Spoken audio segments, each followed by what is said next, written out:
Assalamu alaikum wa rahmatullahi wa barakatuh.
So, Assalamu alaikum wa rahmatullah. Inshallah, we will be starting now. I'm just waiting for some more people to join on our Facebook Live.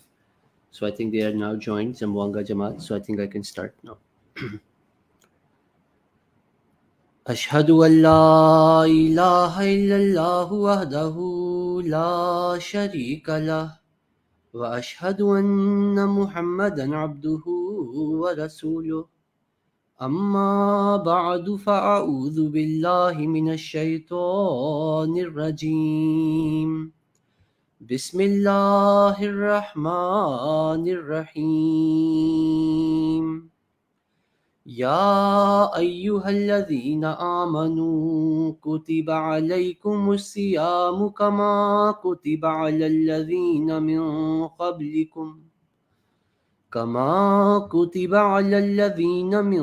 قبلكم لعلكم تتقون. I have recited verse number 184 of Surah Al-Baqarah, the second chapter of the Holy Quran. Allah Ta'ala says in this verse, O ye who believe, fasting is prescribed for you as it was prescribed for those before you, so that you may become righteous. That la'allakum tattaqun, in this verse, Allah Ta'ala tells us the first and in one sense the most important purpose of fasting. That why has fasting been prescribed upon the Muslims? Allah Ta'ala mentions that the purpose of fasting is la'allakum tattaqun, so that you may become righteous, so that you may attain taqwa. So today, inshallah, I will be talking about what is the meaning of taqwa. When we say taqwa, it is a very broad word, and we use this word in Sama. I think we also use this word in Sinug. That from Arabic we have borrowed this word. We also use this word in Urdu, muttaqi, taqwa. So in our languages, we all understand what that means. When I say bal taqwa, when I say muttaqi, we all understand the meaning in one sense or another. But I want to go deeper today in the Arabic meaning of the word taqwa, as it has been mentioned in the Holy Quran, as it has been mentioned in the ahadith of Rasulullah Muhammad sallallahu alaihi wasallam, and how it relates to the month of Ramadan. So first of all, like I said, that Allah Ta'ala has mentioned that the purpose of fasting is taqwa. لَعَلَّكُمْ تَتَّقُونَ. So before we move anywhere and deeper, let us look into the simple Arabic definition of the word muttaqin or taqwa. Alhamdulillah.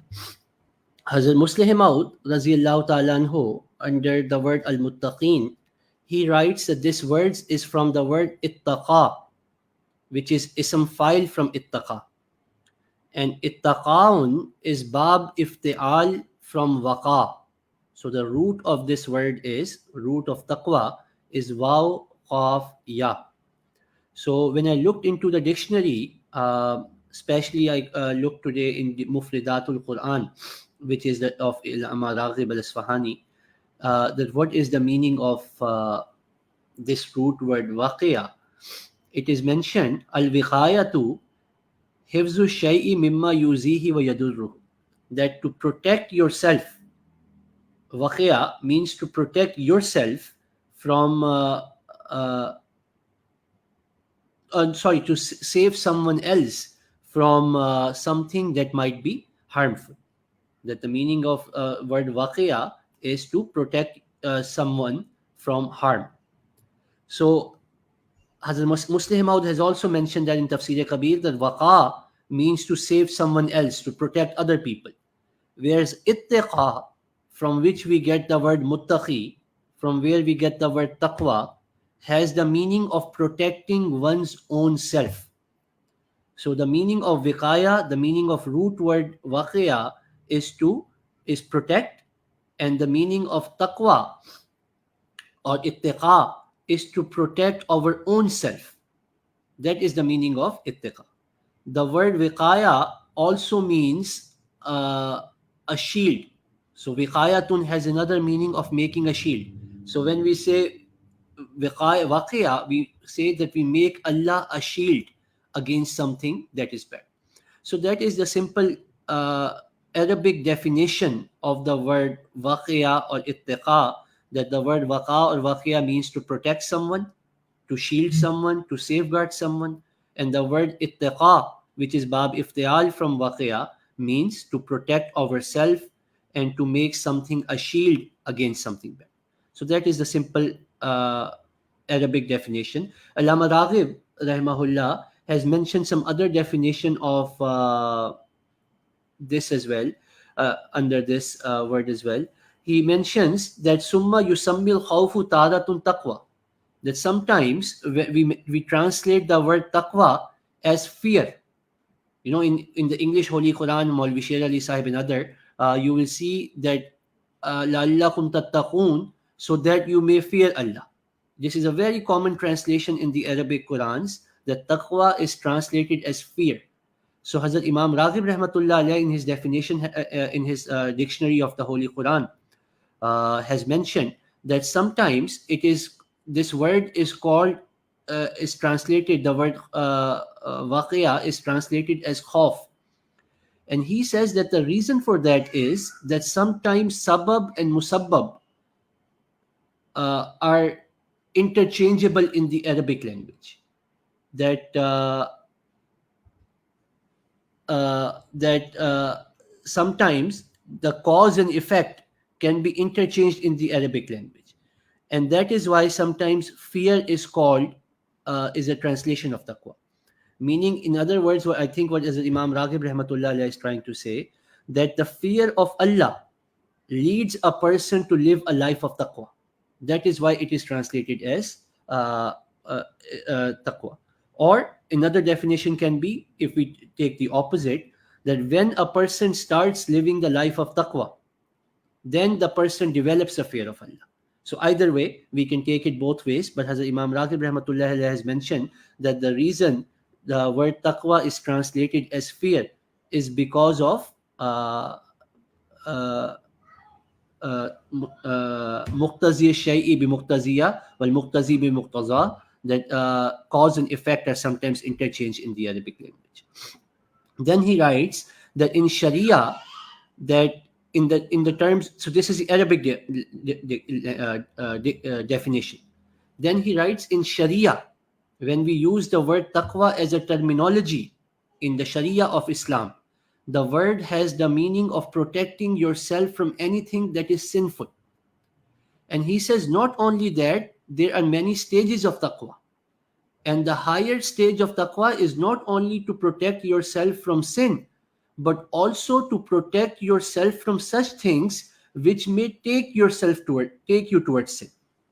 And he quotes a hadith of Rasulullah Muhammad sallallahu alaihi wasallam, that al halalu bayyin wal haramu bayyin, that halal and haram are clear. But a person who is righteous, they do not even graze in the outskirts of what is halal and haram, on the border of what is halal and haram. That it is not enough only that a person who walks on the path of taqwa, it is not enough for them that do not only save themselves from haram, but rather even for those things which are halal, but they fall on the border of halal and haram. Rasulullah sallallahu alaihi wasallam has told us to save yourself from that. So Hazrat Imam Raghib Rahmatullah Alayhi writes that taqwa has the meaning that not only we protect ourselves from what is manifest sin and manifest wrong, but also from such things which may lead us to sin. We should also try to protect ourselves from that also. Okay, so that is the meaning of taqwa as mentioned by Rasulullah sallallahu alaihi wasallam. Then the Sahaba of Rasulullah Muhammad sallallahu alaihi wasallam also mentioned uh, different definitions of taqwa.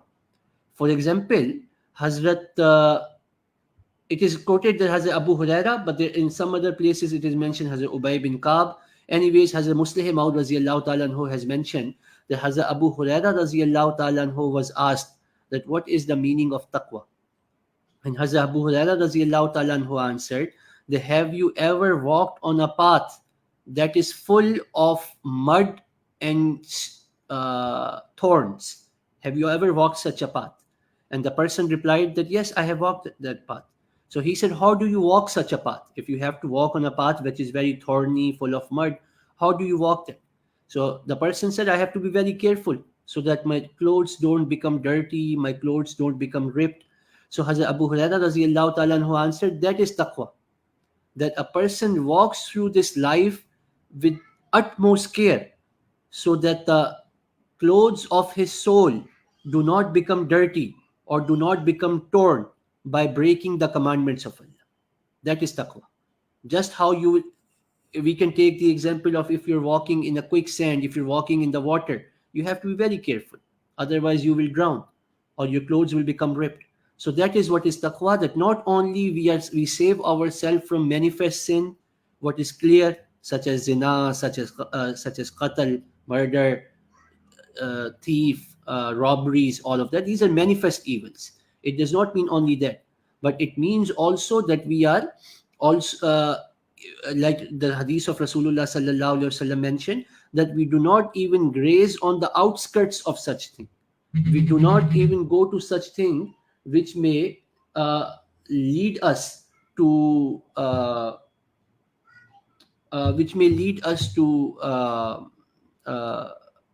wrong path also. So we have to be very careful about our life. Hazrat Khalifatul Masih Sani Raziyallahu Ta'ala anhu also quotes another an Arabic couplet which has very beautifully explained what is taqwa. He quotes Khalid dhunuba saghiraha wa kabiraha zaqut taqa. The taqwa is that you let go of all types of sin, whether they are small or whether they are big.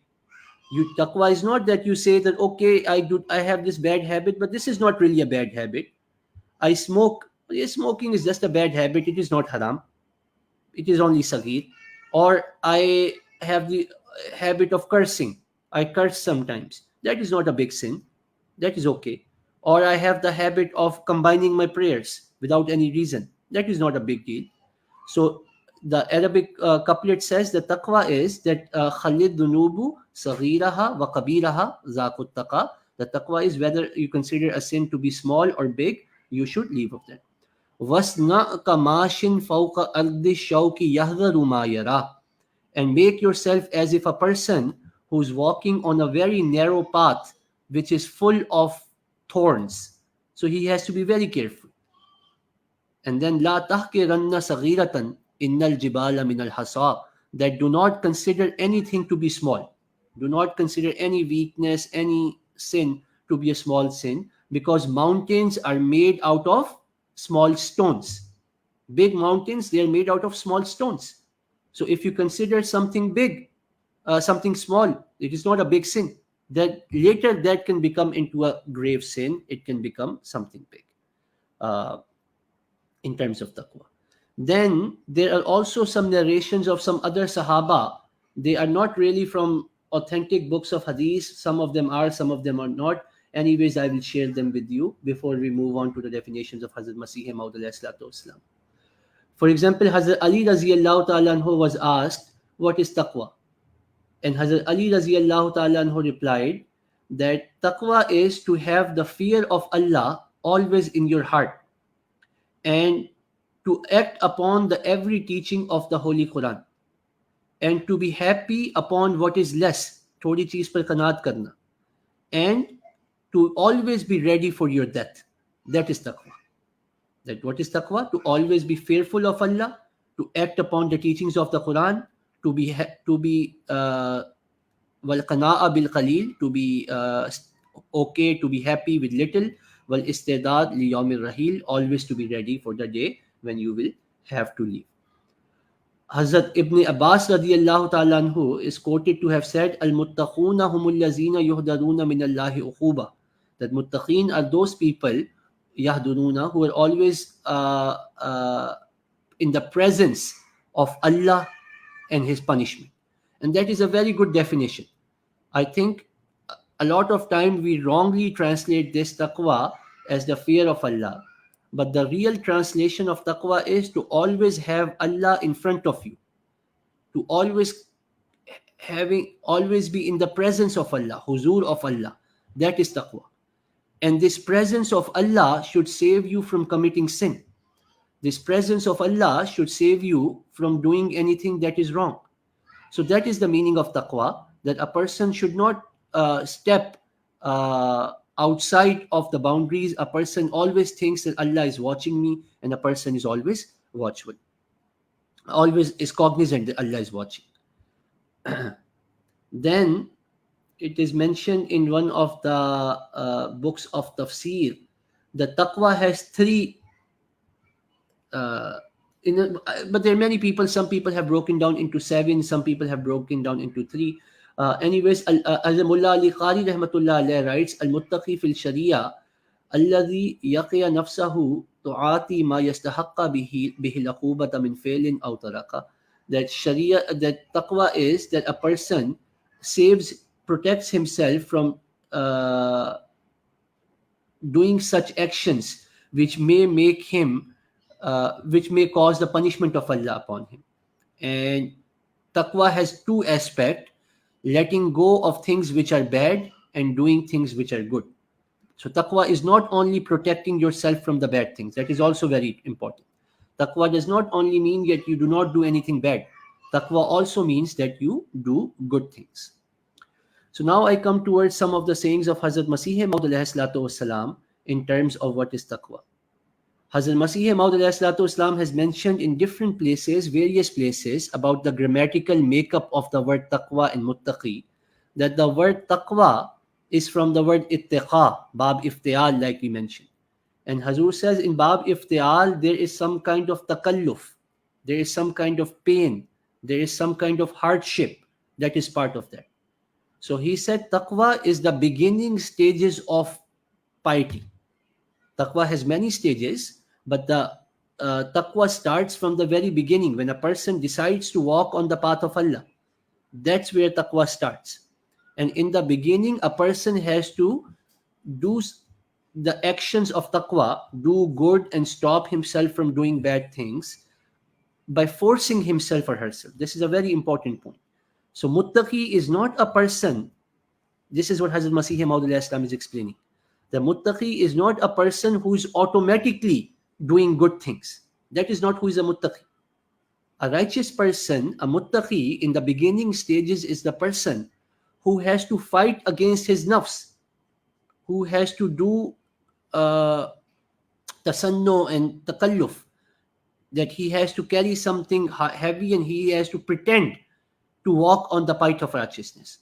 Shaitan constantly attacks him, and he constantly makes Allah a shield against him. Remember, what was another meaning of taqwa? Viqayatun means dhal, a shield. So taqwa means that a person is not automatically a good person, but rather he is constantly fighting against the attacks of shaitan by making Allah Ta'ala a shield, by putting himself or herself through pain, through hardships, through tasannu and takalluf, through pretending. And that is what that is the beginning stages of taqwa. And Hazrat Masih Maud alayhi salam has mentioned this again and again and again in his this. Then Hazrat Masih Maud alayhi salatu wasalam write, taqwa ikhtiyar karo, taqwa har cheez ki jad hai. तकवा के माने हैं हर एक बारीक दर बारीक रगे गुनाह से बचना. तकवा इसको कहते हैं कि जिस अमर में बदी का शुबा भी हो उससे भी किनारा करें. Hazrat Masih Maud write, the taqwa is the root of all things, root of all goodness. Hazrat Masih Maud actually received this as a revelation. हर एक नेकी की जड़ ये इत्तिका है. Hazrat Masih Maud was writing in poetry, in Urdu poetry, that everything comes from taqwa. And that Allah Ta'ala revealed to him, he received a revelation, ilham from Allah, agar ye jad rahi, sab kuch raha hai. If you are able to keep this root, then everything will be okay. So taqwa is the basis. Taqwa is the root of everything that is good. Okay, that is why taqwa is such a broad meaning. Then Hazrat Masih Maud says, taqwa means to protect yourself from even the most, uh, barik dal barik, meaning even the tiniest or even the shallowest or the most uh, thin or many very fine points of sin. That taqwa means that even the finer details of sin, a person is aware of that, and a person protects himself or herself from that. And Hazur said, taqwa means that even such things, even about which you have a doubt that this might be wrong, you let go of that. That is wrong for you. Al-ismu mahaka fi nafsika. Rasulullah sallallahu alaihi wasallam has said that the sin is whatever bothers your heart. So even if you have the smallest doubt that this thing is wrong, taqwa means not to walk on that path. That is the meaning of taqwa. Then Hazrat Masih Maud writes in another place about taqwa that Allah Ta'ala के खौफ से और उसको राजी करने के लिए जो शख्स हर एक बदी से बचता है उसको मुत्तकी कहते हैं. That who is muttaqi? That a person who protects himself from all sides of evil, all types of evil, for two reasons. For the fear of Allah, and for not for two reasons, these two reasons are the same. For the fear of Allah and for the desire of making Allah happy. Again, I will say the words of Hazrat Masih Maud Islam. Allah Ta'ala के खौफ से और उसको राजी करने के लिए. That out of the fear of Allah and to make Allah pleased with you, a person who protects himself or herself from all types of evil, that is the definition of muttaqi. So always to find Allah in front of you and to have that fear of Allah, that Allah Ta'ala may become angry with us. Then Hazrat Khalifatul Masih Awwal Raziyallahu Ta'ala anhu has done a very detailed tafsir of what is taqwa. Maybe I will not even be able to finish all of that today, but let me share some of that with you. Hazrat Khalifatul Masih Awwal, the first Khalifa Raziyallahu Ta'ala anhu, writes that when we talk about taqwa, why don't we look in the Holy Quran? That what is the definition of taqwa that is given to us by the Holy Quran? So he quotes different verses of the Holy Quran which have told us what is taqwa. So Surah Al-Baqarah, verse number 178, Allah Ta'ala says, وَلَكِنَّ الْبِرَّ مَنْ آمَنَ بِاللَّهِ وَالْيَوْمِ الْآخِرِ وَالْمَلَائِكَةِ وَالْكِتَابِ وَالنَّبِيِّينَ. That goodness, وَأُولَٰئِكَ, in the verse will end with أُولَٰئِكَ هُمُ الْمُتَّقُونَ. So Allah Ta'ala is telling us the definition of muttaqeen. Muttaqeen are those who believe in Allah and the day of judgment and the malaika and the kutub of Allah, the books of Allah, wan nabiyyin, and the books and the prophets of Allah. So the first thing of taqwa is to have right iman. Wa atal mala ala hubbihi, same verse, wa atal mala ala hubbihi zawil qurba wal yatama wal masakina wabna sabili wasailina wa fir riqab. The second step is that they spend out of the wealth Allah Ta'ala has given them from the fear of Allah, or from the love of Allah. That out of the love of Allah, they spend out of their wealth, and they spend it on their relatives, on the orphans, on the needy, on the travelers, on those who are seeking for help, and those who are in some kind of trouble, either in slavery or in debt. Wa aqama salata, and those who establish salat. Wa ata zakata, and those not only they spend on these things, but they also give zakat. These are muttaqeen. Wal mufuna bi ahdihim iza ahadu, and those people who fulfill their promises when they make a promise. وَالصَّابِرِينَ فِي الْبَأْسَاءِ وَالضَّرَّاءِ وَحِينَ الْبَأْسِ, and those people who show sabr, who show patience in the time of hardship, in the time of war, in the time of difficulty, etc. أُولَٰئِكَ الَّذِينَ صَدَقُوا, these are the people who have shown sidq, who have shown truthfulness. وَأُولَٰئِكَ هُمُ الْمُتَّقُونَ, and these are the one who are muttaqi. So this is the one definition of taqwa, one comprehensive definition of taqwa that is mentioned. Otherwise, the Holy Quran in the very beginning says هُدًى لِلْمُتَّقِينَ, that Quran is the righteous for the muttaqin. الَّذِينَ يُؤْمِنُونَ بِالْغَيْبِ وَيُقِيمُونَ الصَّلَاةَ وَمِمَّا رَزَقْنَاهُمْ يُنْفِقُونَ. Right? So that one definition is there as well.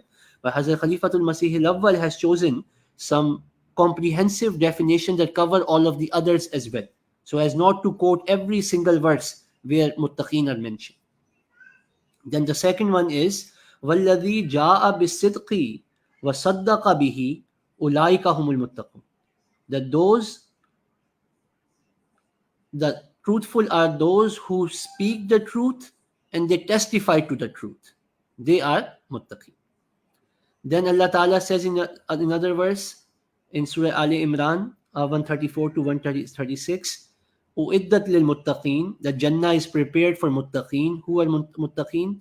Alladhina yunfiquna fis sarra'i wad darra'i wal qazimin al ghaiz. That muttaqeen are those who spend out of fis sarra'i wad darra'i, in the times of ease and in the times of hardship. Wal qazimin al ghaiz, and muttaqeen are those who repress their anger. Wal afina anin nas, and those people who forgive people, Wallahu yuhibbul muhsinin, and Allah loves those who do ihsan. Allah loves those who go beyond that and show goodness. Then in the same verses, Allah Ta'ala says,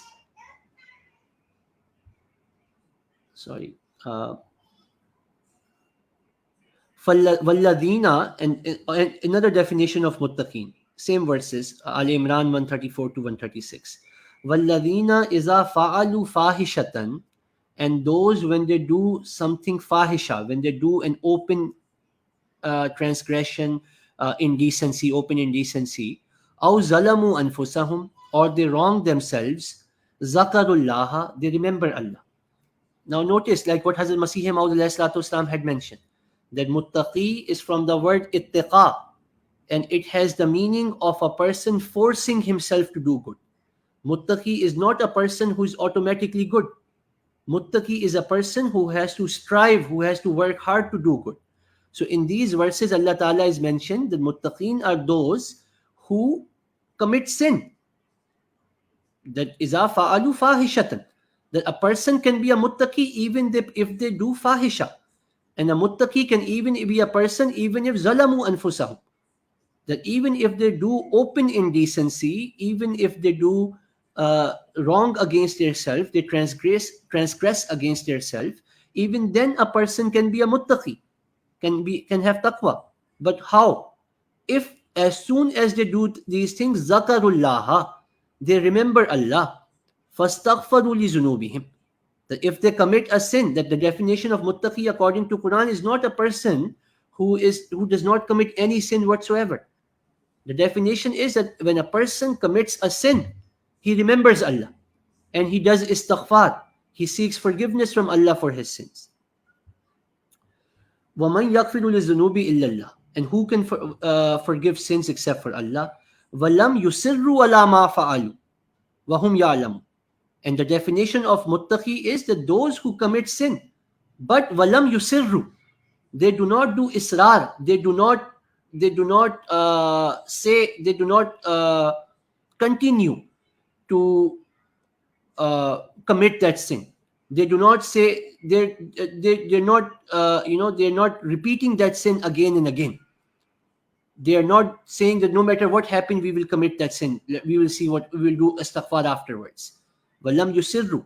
That is very important word that Allah has mentioned here in the Holy Quran, that they do istighfar, but their istighfar, walam yusirru ala ma fa'alu, They do not say that no matter what happened, we will continue to commit this sin.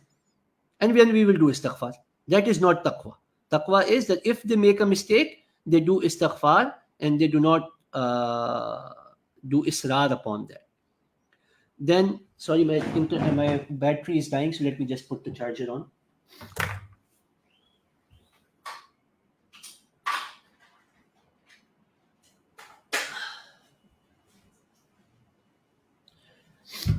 Then another definition of taqwa that is mentioned in the Holy Quran that has the Khalifatul Masih al-Awwal raziyallahu ta'ala anha quotes, the alladhina taqaw, and then Allah Ta'ala says, who are at-taqaw, alladhina yaquluna rabbana innana amanna faghfir lana zunubana wa qina azaban nar. This is Surah Al Imran verses 17 and 18.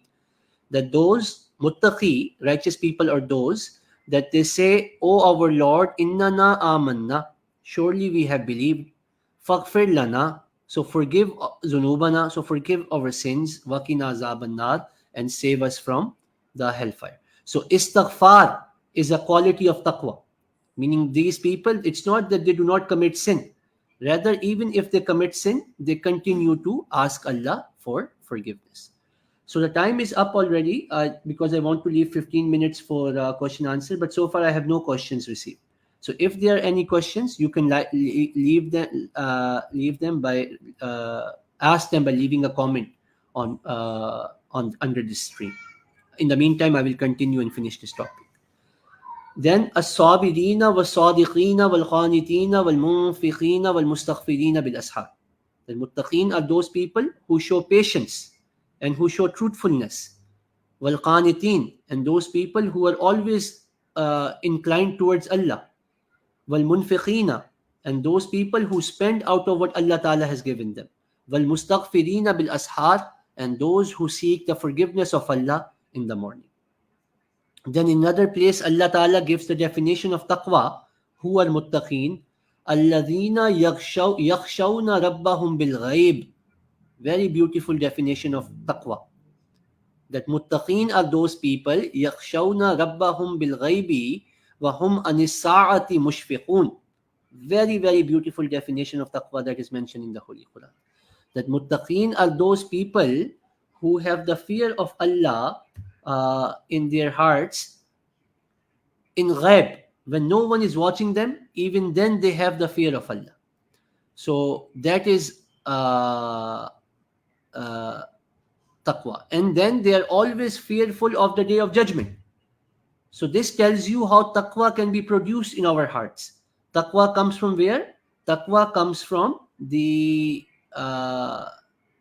having the fear of Allah bil ghaib, when there is no one present with you. When you are alone, even at that time, we should have taqwa.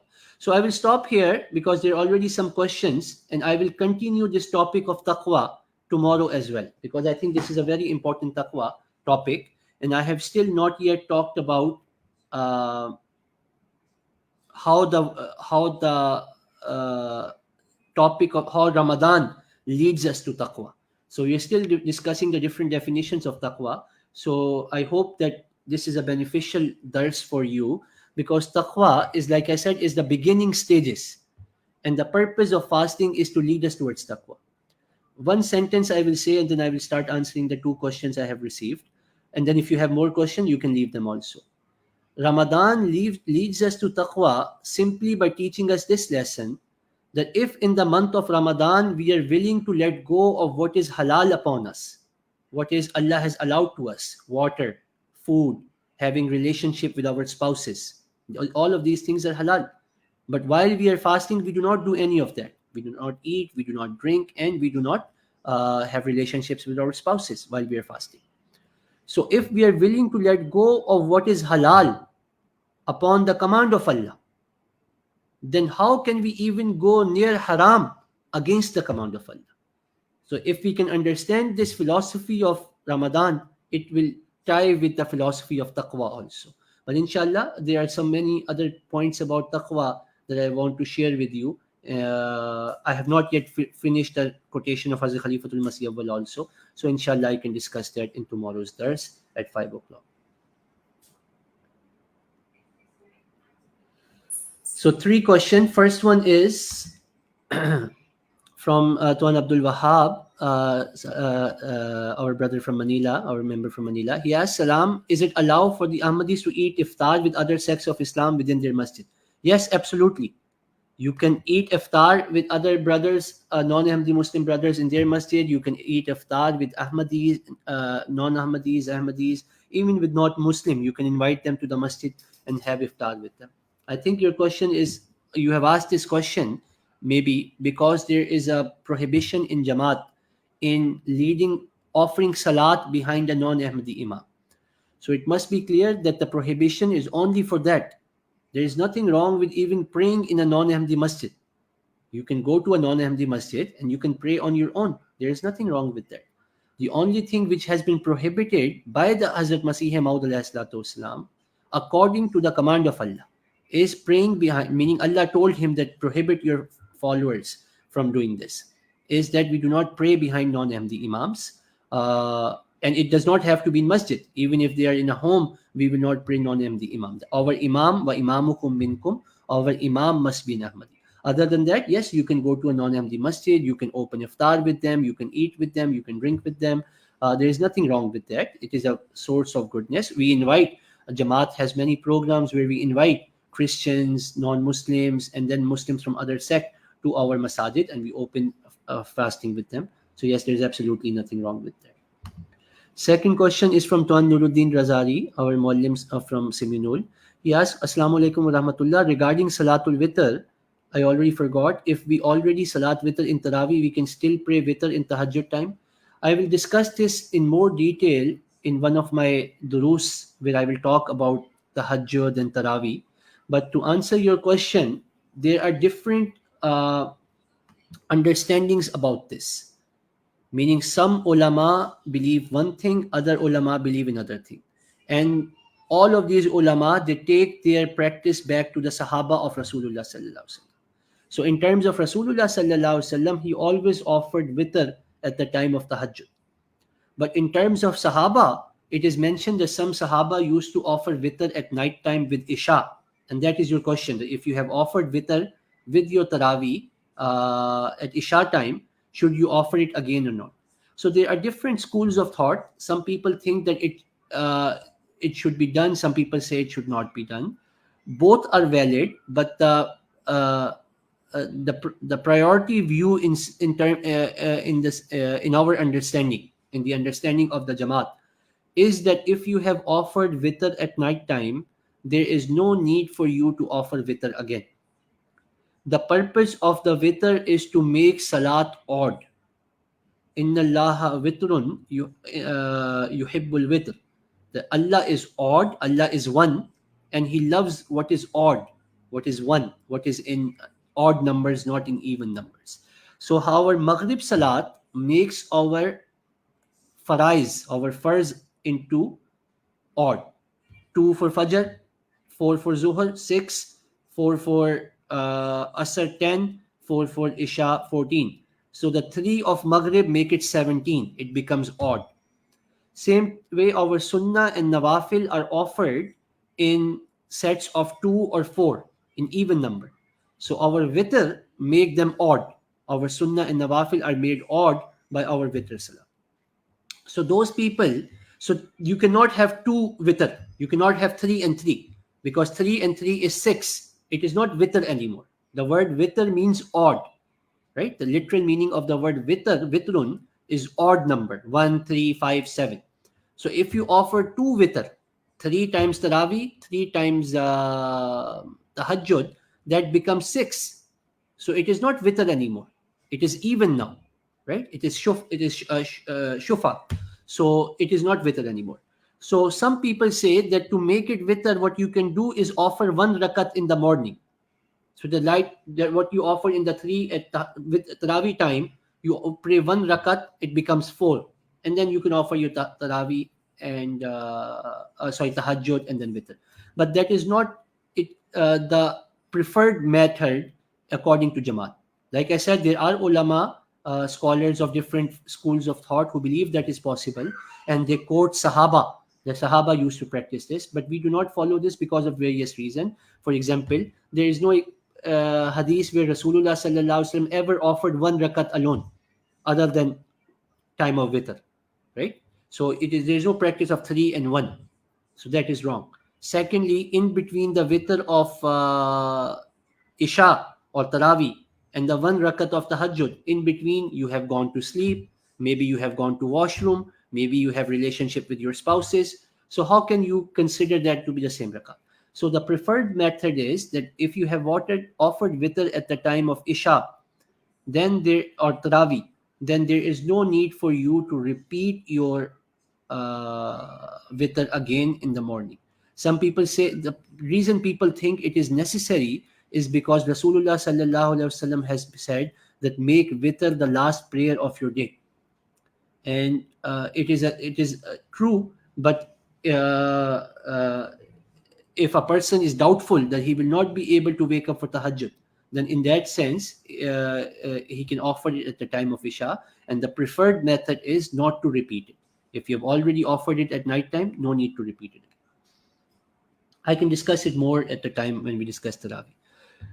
If you have any other question, you can send another. So far, this is the last question I have. Is it true that if azan for Fajr has been called, then you are still eating sahur, your fasting is already invalid? No, that is completely wrong.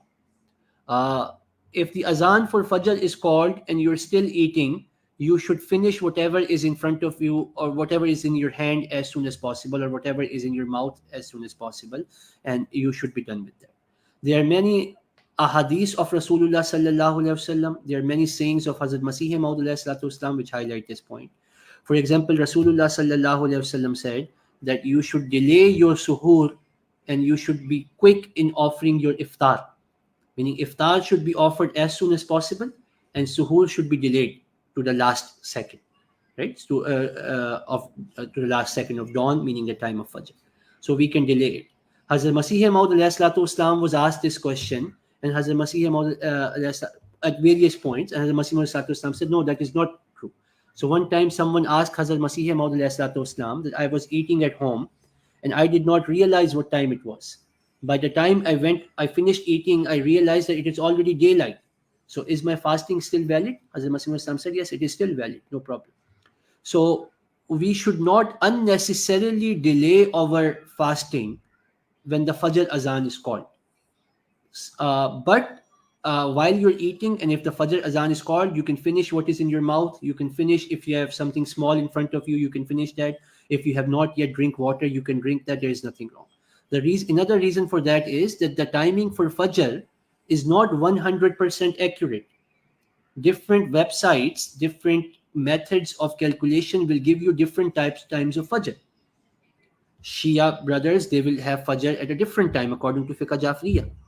And even according to Sunnis, depending if you have the Azan Pro app, if you change the method, if you change ISNA method, it will be different. If you do Muslim World League method, it will be different.